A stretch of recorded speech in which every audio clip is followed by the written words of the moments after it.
Oui, parfait. Merci, modérateur. Et bonjour à la salle et bonjour à tous les participants. Alors, donc là, je me représente à nouveau parce que hier, j'étais à la même place. Aruna Kamara, et je suis le président du réseau des associations pour le développement du bassin du fleuve Sénégal. Le fleuve Sénégal représente, comme il a si bien dit auparavant, le Mali, la Mauritanie et le Sénégal. Donc nous étions quand même regroupés il y a quelques vingtaine d'années à former cette fédération. Alors donc là, comme le temps presse, je viens tout simplement faire un peu le tas de la table ronde qui a eu lieu le 27, 28, 29 janvier 1997. Donc, comme il a dit le modérateur, certainement dans la discussion, il y aurait peut-être d'autres personnes et ressources éventuellement qui peuvent me compléter, mais je ne vais pas tout simplement à vous dire, cette table ronde a donné l'objectif, l'orientation pour le cause du manque de développement au niveau de la région de Caille. Je pense que c'était l'une des premières rencontres qui a situé un peu le sol au niveau de la région de Caille, à laquelle est sorti pas mal de projets, pas mal d'initiatives qui a pu amener la région à amorcer un peu le développement professionnel. Bon, alors, qu'est-ce qui s'est passé? La région, c'est une référence. L'objectif était simplement donner une orientation de cadre à laquelle on peut contrôler, on peut aménager un peu le développement. Parce que dans le temps, vous savez, le village, ils interviennent. Les cercles, ils interviennent. Et l'État est là. Donc, ça a été un mouvement, en tout cas, ça a été une initiative qui associe la société civile, les associations et l'État. Alors, les associations qui ont participé, il y a les associations de migrants, il y a les associations nationales, il y a les régions, les agences de la coopération, il y a les élus locaux et les représentants des corps diplomatiques qui ont accrédité au niveau de Bamako, et puis les représentants de l'administration centrale et ses démembrements régionaux. Donc, autant c'est dit, autant c'est fait. Donc, la France a participé à la personne du ministre à l'époque, M. Jacques Godefroy, qui était à la coopération. Et de l'autre côté, il y a Diongounda Traoré, qui à l'époque était aussi le ministre des Affaires étrangères des Maliens de l'extérieur. Donc, partant de là, pour composer les officiels, bon, de là, nous sommes venus dans la zone à voir quelles sont les faiblesses qu'il y a eu au niveau de la région de Caille en matière de développement. Ceci dit, il est sorti des recommandations, il est sorti de contributions, et ces contributions-là qui nous ont amenés dans un premier temps à donner un peu dans les zones Union européenne, il y était, la coopération française y était, la coopération allemande y était, et l'inventaire de pistes a été, voilà ce qui a donné un peu l'inventaire de pistes ruraux qui sont là et comment on peut intervenir là-dessus. A suivi les recommandations. Ces recommandations, ils sont partis d'abord sur le financement. Il est parti d'abord sur les objectifs.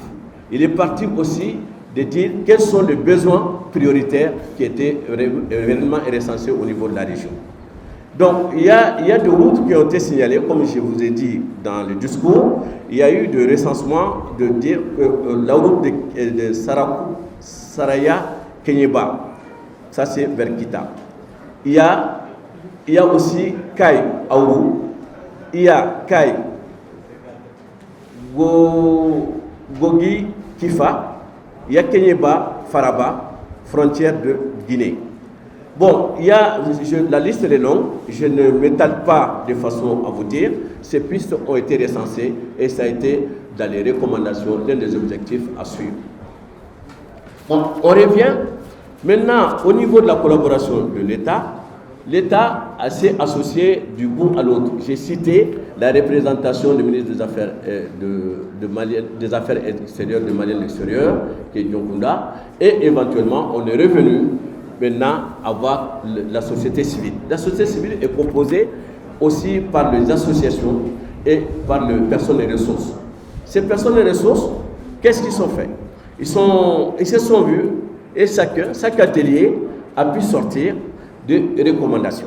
Ces recommandations étaient que l'insuffisance du développement, l'enclavement de la région et le recensement des pistes de l'eau que j'avais dit, le développement, les projets de développement dans les villages et comment les méthodes de façon qu'on nous étions organisés à l'époque, les associations villageoises, de façon comment on peut les amener à harmoniser un peu les efforts et pour cadrer un peu le développement dans la région.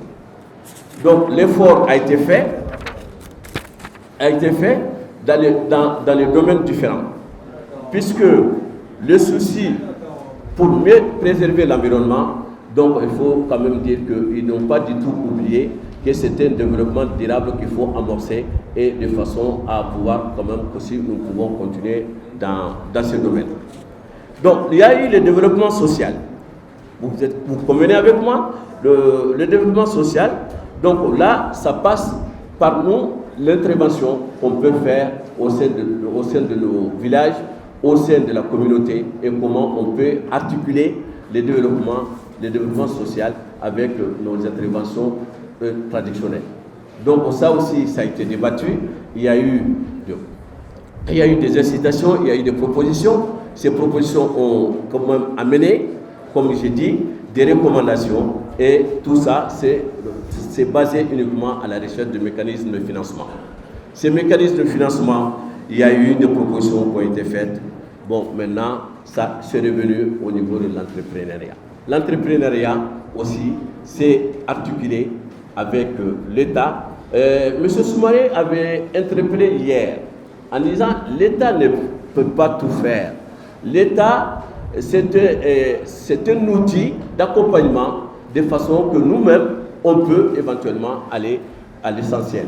Bon, que l'entrepreneuriat soit beaucoup plus avantageux, que l'État joue son rôle d'accompagnement administratif, technique, et de façon que les acteurs de développement puissent se mettre un peu à l'aise et donner une filière qui peut nous amener de façon à avoir de revenus, des recettes, des activités génératrices de revenus.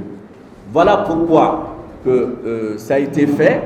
Et ces recommandations aboutissent à la création du co-développement, le co-développement Mali, comme vous le savez, et qui était dans un premier temps co-développement Mali, et qui est devenu, vous savez, suite aux problématiques de la réadmission, la France a été un peu frileux du moment à stopper à l'époque et que l'Union européenne a pris le relais dans ces cadres de développement. Donc aujourd'hui, les Mali bénéficient de ce co-développement et ce co-développement accompagne le porteur de projets tant individuels que collectifs. Bon, voilà pourquoi il y a quand même quelque chose qui est sorti dans les recommandations et qui était appliqué et que le Mali en bénéficie, autant que le Sénégal. Certes, les mécanismes sont différents, mais le fonds est toujours de l'AFD, qui finance ces natures de projets.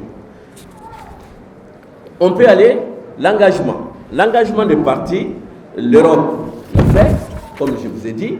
Il y a eu des promesses de recherche dans le cadre de recensement qu'on avait fait de besoins. Il y a les parties prenantes se sont engagées de façon à faire un peu chacun pour le recherche de financement et l'engagement a été mis. Il y a une commission de suivi qui a été mise en place. Cette commission de suivi qui a abouti à la mise en place du co-développement en question. Alors, qu'est-ce qu'on peut dire? Est-ce que éventuellement ça a été un succès? Oui, ça a été un succès puisque on s'est retrouvé, on a relevé dans un premier temps les pratiques que nous faisions, qu'on nous faisait traditionnellement et quand ça nous a mené à harmoniser un peu les choses, à donner l'État le cadre d'orientation et pour pouvoir suivre un peu cette partie.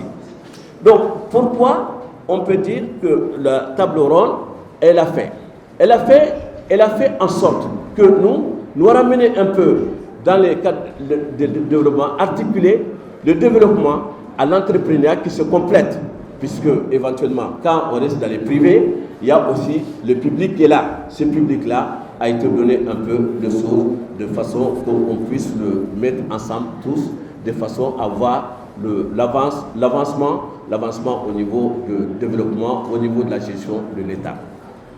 Bon, maintenant, comment on peut éventuellement dire qu'aujourd'hui, mon camarade après moi viendra donner un peu la politique migratoire, puisque la politique migratoire, il y a eu 2 temps. Dans un premier temps, classiquement, les gens quittent ici, on va en Europe, on va aller ailleurs, mais seulement l'encadrement juridique et institutionnel ne sont pas au top. Voilà pourquoi le camarade après moi qui va vous donner les différentes étapes qu'il y a eu en politique migratoire. Dans un premier temps, il y a eu la réadmission. Et la réadmission, la société civile est sanitaire, puisque à l'époque, quand Sarkozy a voulu faire la réadmission de façon que l'État il va leur financer de façon à lui permettre à reconduire nos compatriotes à la frontière, donc le Mali est l'un des pays qui a refusé. Le Mali est un des pays qui n'a pas voulu appliquer, mais grâce à vous, la société civile, votre combat a gagné. Maintenant, il y a eu la politique migratoire, le choix.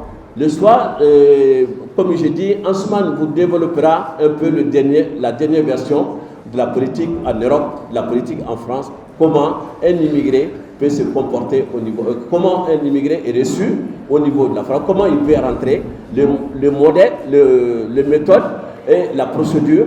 Donc il restera à vous donner un peu de détails. Bon, si on va, je ne vais pas abuser un peu de choses parce qu'on a toute la journée de façon à venir aujourd'hui comment les États généraux s'est basé sur cette situation à créer, à proposer la région de Caille de façon qu'on se retrouve et faire un rappel. Ce qui a été fait, ce qui n'a pas pu faire et qu'est-ce qu'on pourra faire ensemble.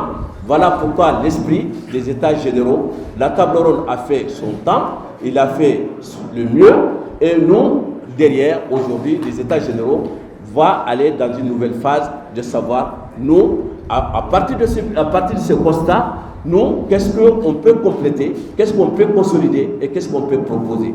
Voilà un peu que je peux dire dans un premier temps, comme j'ai dit. On a toute la journée de façon à revenir, comme il a dit le modérateur, les personnes et ressources qui sont là et qui sont témoins de 1997, alors ils viendront pour me compléter l'intervention que j'ai pu faire au niveau de cette table ronde et au niveau des États généraux que nous organisons aujourd'hui. Je vous remercie.